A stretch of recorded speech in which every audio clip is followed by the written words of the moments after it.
തിരുവനന്തപുരം നഗരത്തിൽ വീണ്ടും ഗുണ്ട കുടിപ്പക മൂലം കൊലപാതകം.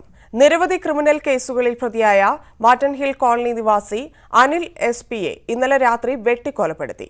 മറ്റൊരു ഗുണ്ടാ നേതാവായ ജീവന്റെ നേതൃത്വത്തിലാണ് കൊലപാതകമെന്ന് പോലീസ് പറഞ്ഞു.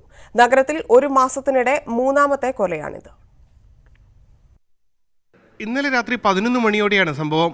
വീട്ടിലേക്ക് പോകുകയായിരുന്ന അനിലിനെ മാർട്ടൻ ഹില്ലിൽ ലോ കോളേജിന് പിൻഭാഗത്ത് വെച്ചാണ് ആക്രമിച്ചത്. അരമണിക്കൂറോളം രക്തം വാർന്ന റോഡിൽ കിടന്ന ഇയാളെ പോലീസ് എത്തി മെഡിക്കൽ കോളേജ് ആശുപത്രിയിലേക്ക് കൊണ്ടുപോയെങ്കിലും എത്തും മുൻപ് മരിച്ചു. ബാർട്ടൺ ഹിൽ സ്വദേശി ജീവനൊപ്പം മറ്റു 3 പേരും കൊലപാതകത്തിൽ പങ്കെടുത്തെന്നാണ് പോലീസിന് ലഭിച്ച മൊഴി.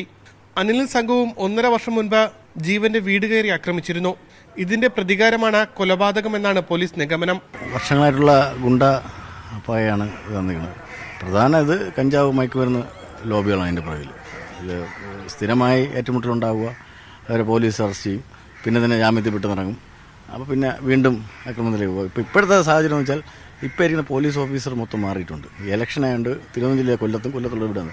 അപ്പോൾ അതുകൊണ്ട് തന്നെ ഇവരെ വ്യക്തമായിട്ട് ഐഡൻറ്റിഫൈ ചെയ്യാൻ വേണ്ടി കഴിയുന്ന ആളുകളില്ല. കൊല്ലപ്പെട്ട അനിലിനെതിരെ കൊലപാതകമടക്കം 6ഓളം കേസുകളുണ്ട്. ഓട്ടോറിക്ഷ തൊഴിലാളിയായി അനിൽ BMS പ്രവർത്തകനായിരുന്നു. പ്രതി ജീവൻ മുൻപ് 2 തവണ കാപ്പ നിയമപ്രകാരം തടവ് ശിക്ഷ അനുഭവിച്ചിട്ടുണ്ട്. അതിനിടെ വീണ്ടും കസ്റ്റഡിയിലെടുത്ത ജീവനെ 1 ദിവസത്തെ കരുതൽ തടങ്കിന് ശേഷം ശനിയാഴ്ചയാണ് വിട്ടയച്ചത്. കരമനയിൽ അനന്തുഗിരീഷിനെയും ശ്രീവരാഹത്ത് ശ്യാമിനെയും കൊലപ്പെടുത്തിയതിനു പിന്നാലെ തലസ്ഥാനത്ത് ഈ മാസം 3ാമത്തെ കൊലയാണിത്. ന്യൂസ് 18 തിരുവനന്തപുരം.